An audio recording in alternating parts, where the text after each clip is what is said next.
পুৰা মেলা ভাই আহি গৈছে দেই ধুনীয়া লাগিছে আৰু বেটাক এইখনত উঠিবলৈ লাগে কিন্তু যিহেতু সি অকণমান দুৰ্বল হৈ আছে সেইকাৰণে তাক উঠিব দিয়া নাই আৰু ল'ৰা ছোৱালীকিল যিহে খটাব ইয়াকতো একেবাৰে পেলাই দিব চাগে সেইকাৰণে তাক সেই দূৰৰ পৰাই অকণমান সন্তুষ্টি লৈ আহিব দিছোঁ আৰু সেই চাই চাই তাকে হেপী হৈছে আৰু সেই দেখিছেনে নিজে হাতেৰে বনাইছে ৰিবন আৰু এটা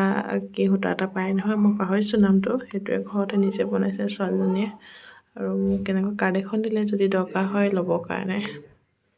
আৰু ঘৰৰ পৰাই বেটাক গণেশৰ মূৰ্তি এটা কিনি দিলোঁ তাৰপিছত সৰস্বতী মাৰ কিবা আছে নেকি সুধিলোঁ এইখন কাৰ্ডখন ল'লোঁ দেই এইখন কি বুলি কয় মানে আৰু এই আইতাগৰাকীৰ কথাখিনি শুনকচোন বাৰু আৰু উপায় নোহোৱাত তাক এই গাড়ীখনতে উঠিবলৈ দিলোঁ দেই